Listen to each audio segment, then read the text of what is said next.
welcome back to another amazing Alliance podcast. We have a guest in our office or our room today, and we would like for him to introduce himself. He's going to tell us who he is, who he works for, what he does in the community, and how he arrived here on our podcast. Jeremy, how are you today? I'm good. I appreciate y'all having me. Like I said, my name is Jeremy Burton, and I am the Director of Program Operations at the Union Rescue Mission Nehemiah House here in Little Rock.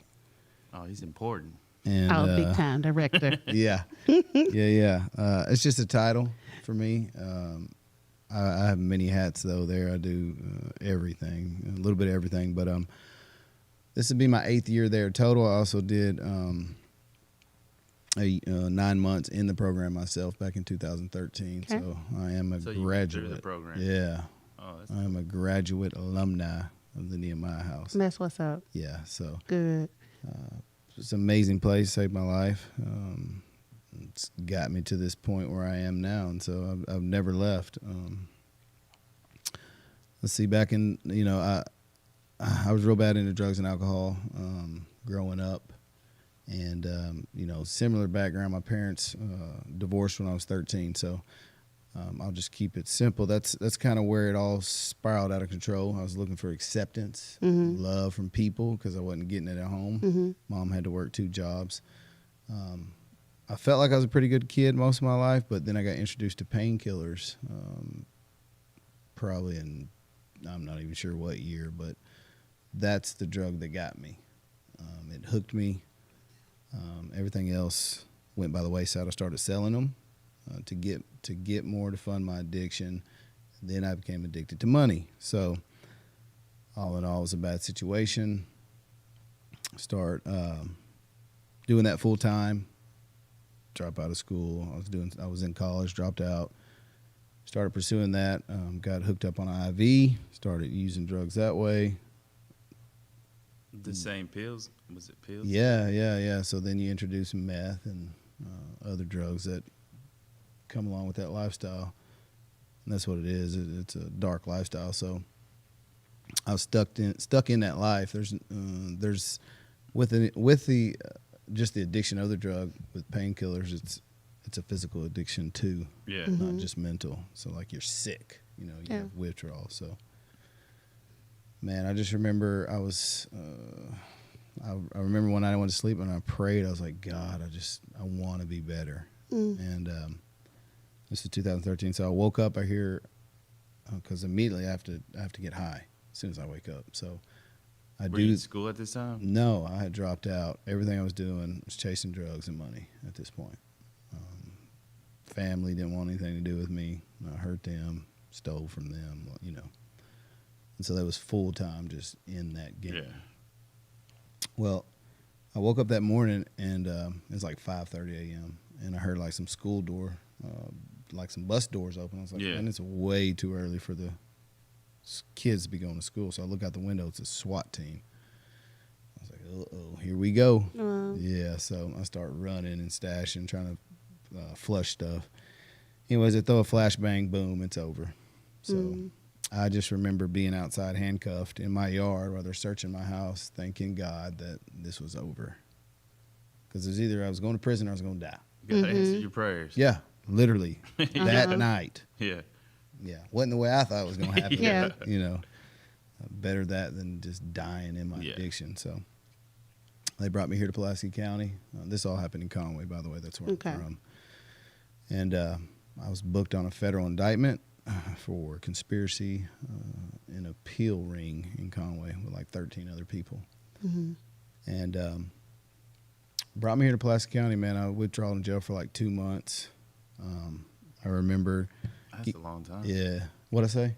2 months? 2 weeks, I'm sorry. I was going to say. No. Yeah. You said you withdrew? Oh, okay. Not 2 months. 2 weeks. 2 weeks? Yeah. Okay. It took me I wasn't eating or nothing. So I finally kind of came to. My mom met a man here in Little Rock who pointed her into the Nehemiah House. I had never heard of it. I knew I needed some kind of help. I got a hold of a book called The Purpose-Driven Life by Rick Warren, and it's a 40-day, like, everyday devotional. I read it. I went through it in like 3 days. And I knew that my life was meant for more. And so right then I had made a pact with God. I was like, whatever you want me to do, I'm in. So they shipped me to Pine Bluff after about 2 weeks here in Pulaski. To the county jail? Yes. And one day they come to my cell and they say, Burton, you're free to go. Be back at 3:30. I'm like, what? You don't just let a person that's on a federal indictment out and say, hey, you got to be back. You know, it's like unheard of. So I called my mom. I was like, I don't know what's going on, but they just let me out, but I got to be back at 3:30. So she arranged for an interview where I work now. She come all the way from Conway, got me. I went through the interview process. It's funny because it's in that same office that y'all come in. So that's where it was at. I was on the other side of the desk. Wow. Full circle. Yeah. That's crazy. Yeah. Sounds familiar. Yeah. Yeah. So it was pretty cool. I broke It's down. the same desk? Same desk. Same Yeah. desk. Same desk. My desk now, yeah. Yeah. Yeah, the Lord's blessed me with that. So I even go back early to jail. And they're like, what? What'd you come back for? You know, because I'm facing 20 years. I'm looking at 20 years Wow. fed time. And they accepted me, but it took them a couple days to do paperwork and stuff. So like 2 or 3 days later, they came and got me, brought me to the Nehemiah House. That's where my journey started. I basically learned how to live life clean and sober, Right. right, and to live for something other than myself. So I go through that program, I graduate after 9 months, and I still have this indictment over my head. So I know I'm facing 20 years. The weird thing was, and it's not weird now looking back, but at the time it was weird, there's this big dude on my case who was like the head of the DEA on my case. And so when I went home to Conway, I had to go to New Life Church with my mom and my family, and I would see this dude there at church. He would hug me like, when the day I met him, I was scared to death of the dude. Big old yoke dude. And he would hug me and we would talk. And throughout my time there, he would come to the mission and see me and talk about his life and God and his beliefs. And, he took me to Sonic a few times and just, yeah, so it was really cool, really weird at the time. So I would see him. So I graduate the program, still have court coming. Like I said, I had made my mind up. Whatever God wanted me to do, I was going to do. So 2 months after I graduated, I take an intern position after I graduated. They offered it to me. I guess, they seen something in me. I agreed to it. I stayed there. I was going to school online, trying to finish up my business degree when I dropped out, and working as an intern. So I was doing that, and then about 2 months after I graduated, I got a call. So my dad, who divorced my mom, I was talking about, he had remarried and I've got 3 little siblings. They're grown now, but at the time they're like 12, 10, and 8. So I get a call. He was an addict, and he shot his wife in the head and then shot himself. Yeah, on the porch, kids inside. And, I didn't let that waver me. I stayed the course. I knew God was bigger than You had a death. purpose. Yeah. Yeah. Yeah. So any excuse a former addict can get, we'll jump on it. Yeah. But I was determined, no, I'm not going out like that. So I stayed the course, and then the news came and did an interview on me while I was there. So they ran a story about where I was at, my journey, the stuff that happened with my dad, me working there. They air it. And so I get a call the next day, literally after it was aired, from the prosecutor's office. And they called me up and said she wants to meet with you. I come downtown to that building right there. I think it's the Stevens building. And I come up, go through security, and the first person I see is The DA dude? Big Tom. The big dude. Yeah. Standing in there. I was like, uh-oh. Oh. So I walk in, and they pull me in the office. They said, this never happens. Rarely I've ever seen it, but we're going to dismiss your case, drop all your charges. Wow. Free to go. Just like that. Just like that. But you had to stay the course. I did. Yeah. So you ended up, you're at the Nehemiah House. Nehemiah House, right? Yes, ma'am. Have And you graduated by then? Yeah. graduated You're, college. you're interning right now. Yeah. At this. Yeah. I graduated the program Okay. and then I was interning. So you graduated the program, doing intern, kind of like waiting on the outcome of this case, and then they just, boom, you're free. Everything's dropped. So here's another opportunity where you can be like, I'm Yeah. gone. Yeah. Exactly. So you could have Yeah. ditched everything and went back to whatever life you wanted to. Yeah. But instead, you ended up finishing your intern. Yep. And then I And- took a full-time position. It's like a recovery associate. Just kind of stayed the course, worked my way up to work program director, and now I'm the director of program operations. That's so cool. Yeah. So what do you offer at Nehemiah House? Now it's for men only. Yes, Right? yes. Okay. Nehemiah House is for men only. We have a ladies facility called the Dorcas House Okay. here in Little Rock as well, but we keep them separate. We're a 9-month inpatient program. So drug and alcohol, you don't necessarily have to be on drugs and alcohol to come there. Okay. Because life is just tough as it is. Yeah. You know what I'm saying? Yeah, that's what I like about that place. Yeah. So if you're not addicted to drugs, alcohol, or whatever, if you're homeless, if you are just falling down on your luck, if Yeah. you just need somewhere to go, do you offer counseling? Do you offer mental health? What all do y'all have on the mental? Yeah, so we call it a hand up, not a handout. So we're looking to help you up. There's you'd go through an interview process, pretty not rigorous, I would say, but just to determine if you really need some help or if you're just kind of we'll make the decision. But most people get a shot.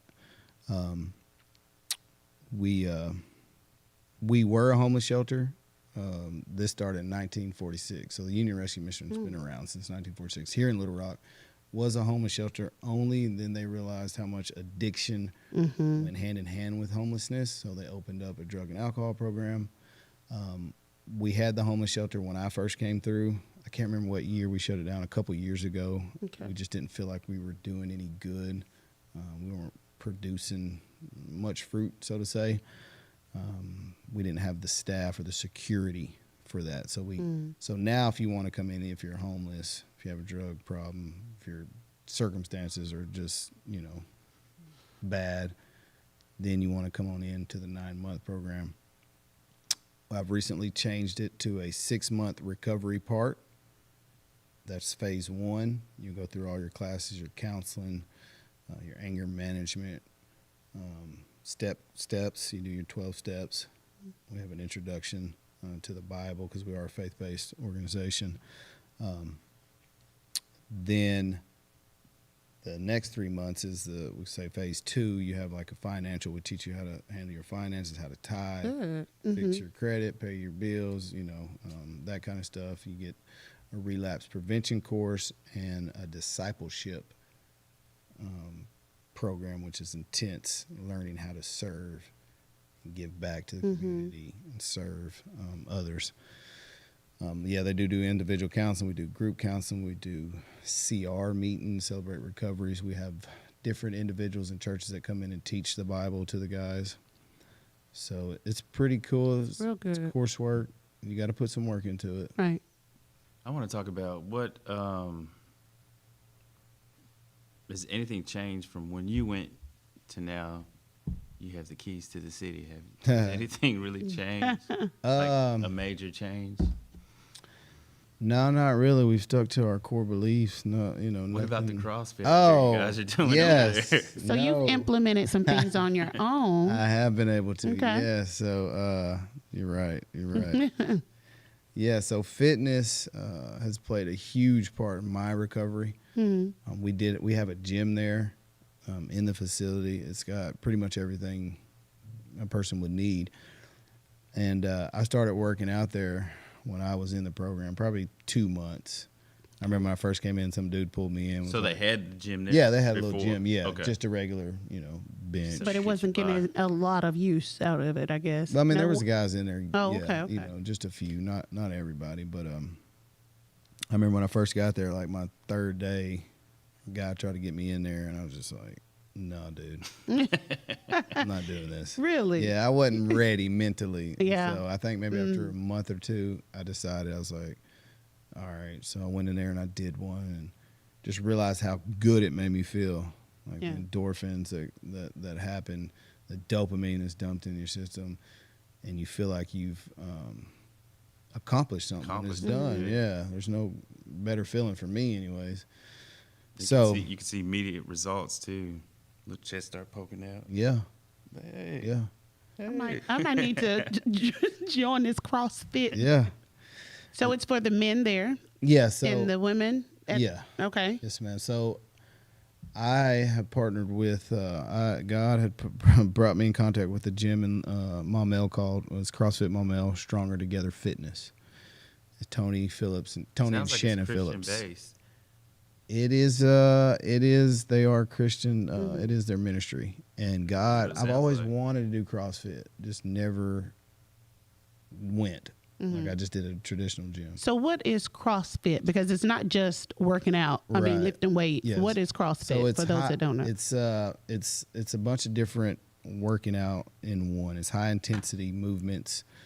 You have gymnastics in it. That involves your whole body. Weightlifting. Yeah. Oh, okay. Yeah. Cardio. So there are different time variables. It could be a 10-minute workout with squats, running.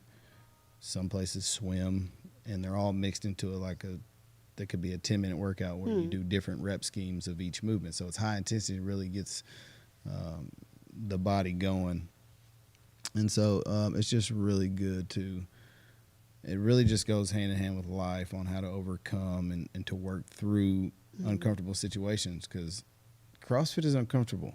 Yeah. It is. And it takes some mental toughness just to fight through. Yeah. And it's like life. So how long has it been since you've implemented the CrossFit? And have you seen a change from people that are participating in CrossFit than those that aren't? Like, what have you seen as a result? I do, yeah. So the guys have been doing it for 8 months now.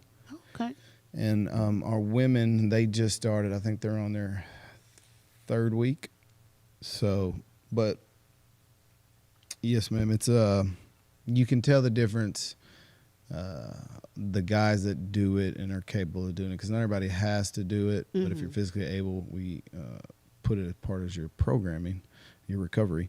They're just in better moods. You know what I'm saying? That it just sets the tone for the day and that week, that hey, if I can do this.